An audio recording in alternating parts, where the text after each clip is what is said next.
Thanks for watching this solo edition of Speakeasy Conversations brought to you by CooleyConservatives.com. Hey friends, welcome to the Speakeasy for this solo conversation. In my weekly recap, I often talk about the importance of being engaged in local politics. I attended the La Crosse County Republican Party Lincoln Day dinner this past weekend, and here's the way I wrote about it over at CooleyConservatives.com. Let's head over there and check it out together. Recharging the batteries. Attending the La Crosse County Republican Party Lincoln Day dinner left me feeling truly recharged. Hats off to the Cedar Creek team for a terrific meal and hospitality, and to the event organizers for keeping everything on schedule with a flawless sound system and superb music. You know, again, sidebar, hat tip to the folks who helped out with that sound system. It sounded really nice, so that was a great addition to the evening. All right, back to this story. The evening was filled with motivation and friendship, exactly what many of us needed as we prepare for a pivotal election cycle. Congressman Tom Tiffany's reminder about the power of liberty gave me renewed energy to help spread the truth. And I'm paraphrasing here. I don't remember the exact wordings, the way that Congressman Tiffany put it, but Wisconsin will either go woke and go broke like Minnesota and Illinois, or we will stand strong for common sense and prosperity. Very, very important words of wisdom for this election cycle, my friends. All right, this article continues.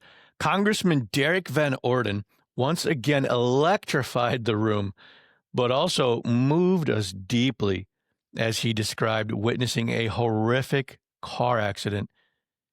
His story of saving a young boy and the way several other everyday Americans rushed to help was a powerful reminder of the spirit that unites us beyond politics or divisions. I was proud to gift Derek an individual first aid kit, or IFAC. It's better than MacGyvering socks and windshield wipers, as I joked on my podcast. Another sidebar here, folks. Congressman Van Orden admitted that he has other friends around the country who heard that story and had very similar ideas as me.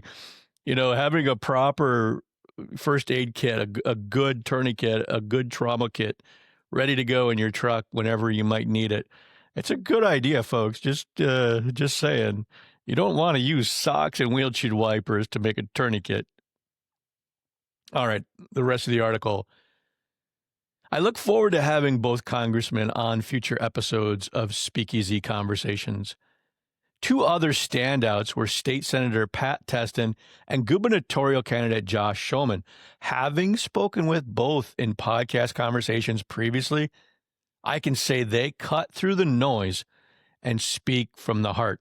Their ability to inspire with humility and conviction sets them apart from the empty talking points we so often hear in politics.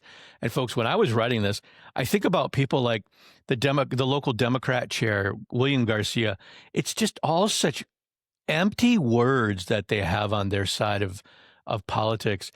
And men like Senator Testin and Josh Schoeman, they're just so real, so down to earth, really authentic individuals, and they care.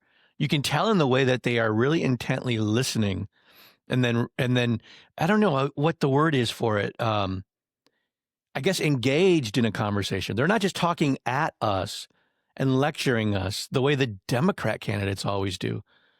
It was very heartwarming to have conversations with these individuals one-on-one. And I mentioned these two specifically because they have been guests here on the Speakeasy.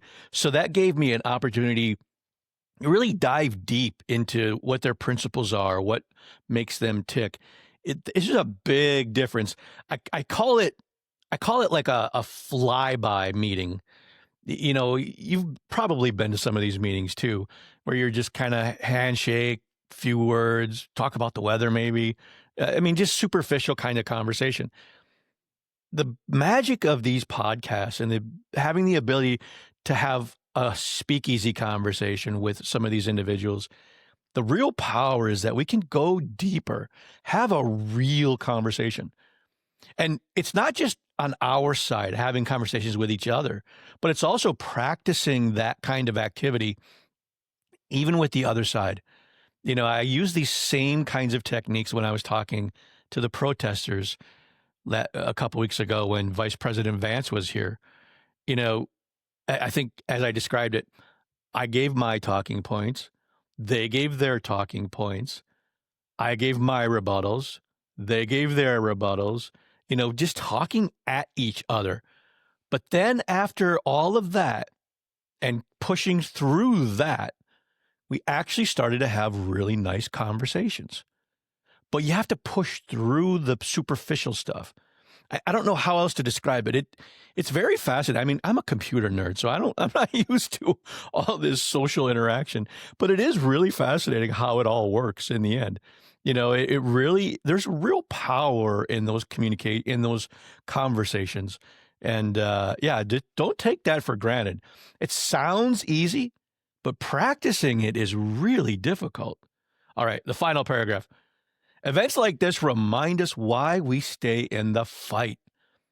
If we want to protect Wisconsin's future, it will take all of us standing up, volunteering, and working together. Dig deep within yourself and find the patriotism to come and help us be part of making Wisconsin great again. Folks, I can't overemphasize this. It is so important. Getting involved. I'm telling you from my own experience. Many years ago, I was deeply involved. Then I took some time off, wanted to focus on family and my career. And now I'm getting back into it again. And there's just such a rewarding feeling that comes from being involved in the community, helping your neighbors, talking to them and understanding where they stand on different things, what's important to them, listening. There's so much magic in that. So head on over to cooleyconservatives.com, check out this article for yourself, and click that link. It'll take you to a form where you can, actually, you know what? Let me show it to you. It takes you to a form here where you can volunteer with us at the La Crosse County Republican Party. Super simple. Just get involved. Showing up is 95% of it. But what I don't tell you in that article is the room there was packed, folks. There was not a place to sit. And there's a lot of energy on the common sense side of the political spectrum right now, with so many more people of all ages getting involved. There were a lot of young people there. That was so encouraging to see that. I spoke with several people at the event to encourage them to run for local office.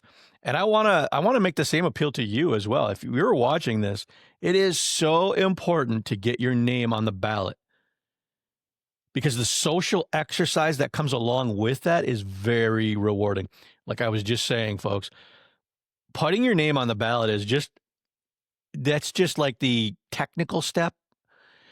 What comes with it, like when you're serious about helping your community, putting your name on the ballot is like your commitment. And then the going door to door. Actually, it all begins with the getting your name on the ballot, because you have to go door to door and talk to people to get them to sign your nomination papers. It's a great exercise in community leadership. You can become the glue that helps hold your neighborhood together. And it is so rewarding to get to know everybody in your neighborhood and then be able to help them. And God willing, if you win that election, when you win that election, to be able to then become the protector of your community, protecting your neighbors from government overreach and waste and fraud and abuse that happens, getting the government off of their backs and helping to protect your community. I look forward to that so much. I think that will be such a rewarding experience. Now, having said all that, let's go take a look at a recent podcast where local politics was the topic. And my thanks to Michelle for bringing this to my attention. And also hat tip to Vince podcast, I think it's produced by the Bongino Incorporated company. But let's go check this out together, folks.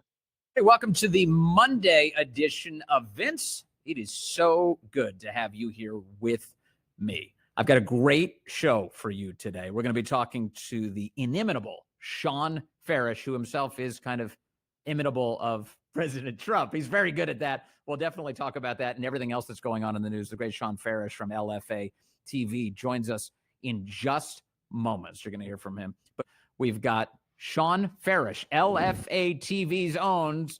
Sean Farish, great to see you, Sean. Thank you for doing this today. Thanks for having me, Vince. It's a pleasure to be here, and I've been looking forward to this since we got it on the calendar. I'm excited. It's very good to have you here. So I know a lot of people know you as a Trump impersonator. That's definitely probably the way that I think most people are introduced to you. But what I've loved about your career is that you parlayed that into becoming a pretty sophisticated and insightful political commentator. Did you always have that in mind, that you were going to do political commentary? Yeah, ever since sitting on the Tappan Zee Bridge in 2018 in the state of New York in bumper-to-bumper traffic on Memorial Day weekend, frustrated to all hell that, I was never going to get to where I wanted to go. And then I looked down at my phone and I said, I got to put a podcast on. And I chose for the very first time in my life the Dan Bongino show.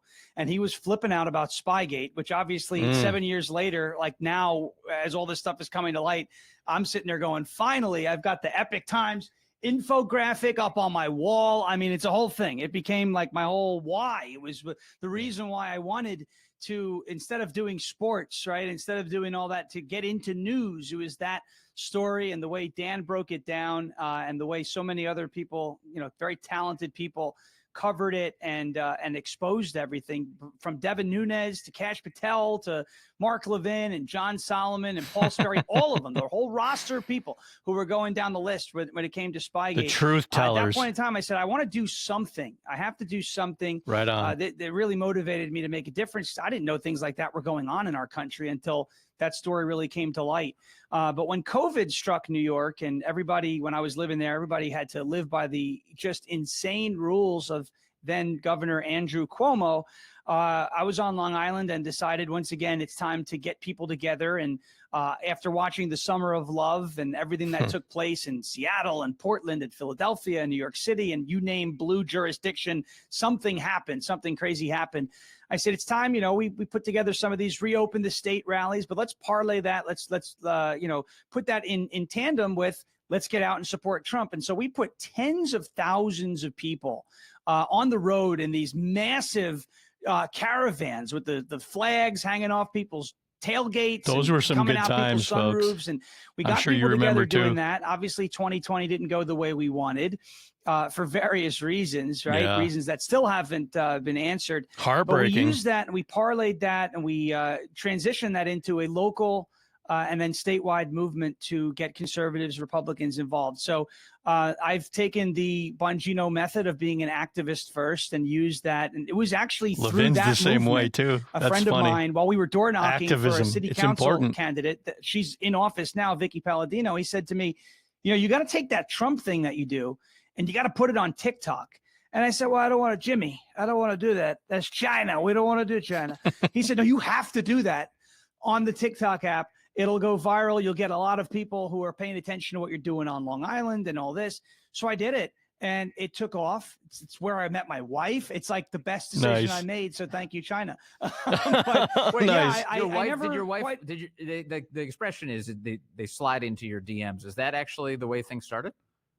She slid into my comments. One of my videos I made, I used a line that is funny. I'll roll this line out in front of many people, and it gets a very mixed reaction. But she thought it was the funniest line. I was talking about William Shakespeare, Trump taking credit for William Shakespeare, right? And I said, I got along well with him. I called him Bill. Great guy. We call him Bill. And she thought that was the funniest line in creation. So she laughed at it. I saw her profile picture, and I said, okay. we've outkicked the coverage. If we can make this work, let's try it. So I slid into the DMs on Instagram like a good millennial would. And I take no pride in saying that, but it is how it worked out. She was in Florida at the time. I was in New York, and now we're both in Tennessee, very happy. But yeah, it was that little act online, if you want to say that, right? That bit that I would do. And it's worked in many different places, radio stations and podcasts and all that. And now we're here, and it's been great. I always wanted to, like you said, that's how a lot of people will get introduced to me. And that's great. Yeah. That's wonderful. Because it's a humorous way, and I guess an engaging way to talk about the current events without being too, blunt and hitting people over the head with a 2x4. Yeah. But then there is time to get serious, and it is time to break down, different outcomes and the way different processes work. And I think that's important too. So it's about striking that balance, and I'm still trying to figure it out, but it has been fun up until this point. That's for sure. Yeah. And look, you're a positive and joyful person. So you bring a lot of energy and happiness to this process, which can be tough sometimes. It can be soul sucking, depressing to talk about politics. That's a good way to put it. There's no forward movement. It's like, is anything ever going to get better? So are you, Sean Farish, are you optimistic right now? Are you feeling hopeful about where things are headed? Yeah, I'm feeling hopeful about it. Cautiously optimistic, obviously. Donald Trump is one man, right? Yeah. And there's only so much one man can do. So when it goes down to the halls of Congress, whether it's the House, whether it's the Senate, whether you're talking about rescissions packages now at the state level in multiple states, redistricting and having to bring representatives back into the chamber because they left.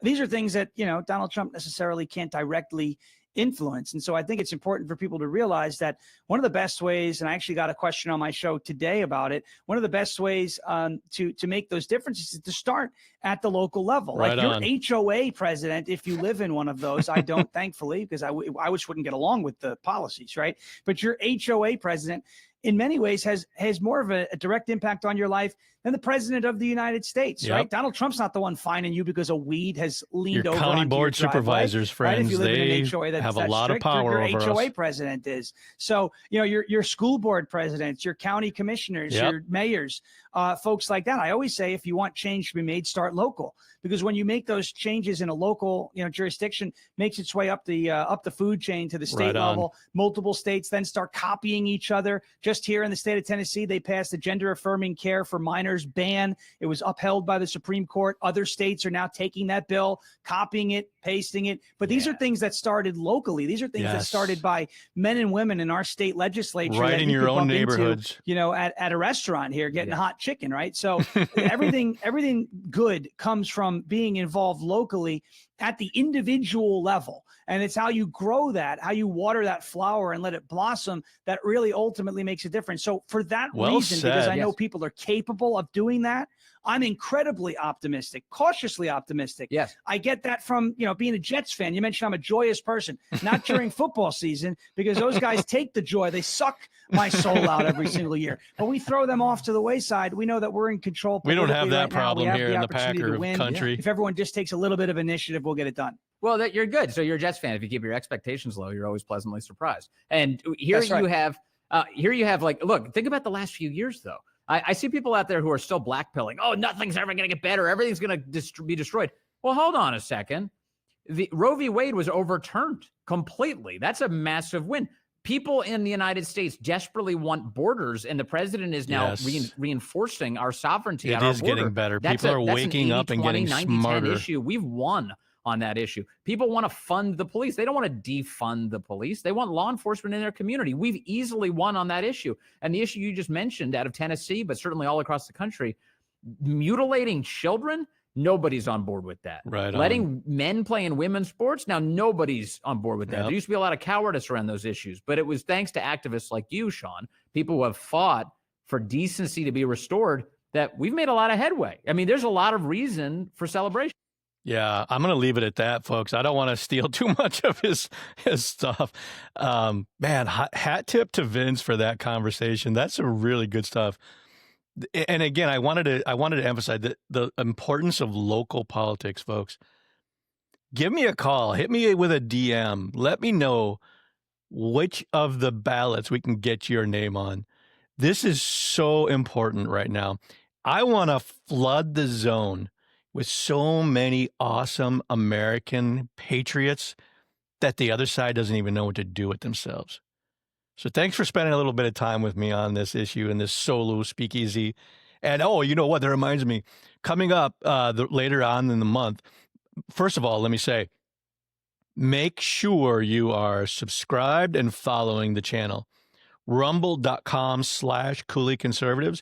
And now we're also going to be over at YouTube. You can just search for Cooley Conservatives on YouTube. You'll find our content there as well now. But make sure that you like and subscribe and stay engaged with this channel. We have some amazing stuff coming up toward the end of the month. And actually, we're planning for a lot of really great content in October as well. Folks, this election cycle is getting hot right now. There's a lot of activity going on. Next spring, we've got the Supreme Court race. We've got county board races, local seats up for grabs. We need everybody getting engaged right now. Help build the foundation for a victory next year. All right, folks, thanks again for watching. Take care and God bless. Hi, thanks for checking out this episode. If you like this content, then please visit cooleyconservatives.com and click the Buy Me a Coffee option to leave us a tip. And don't forget to follow us on Facebook, Twitter, and Truth Social. Oh, and you can get our content in your email inbox once a week by subscribing at cooleyconservatives.com. Thanks again. Take care and God bless. I want you, need you to know.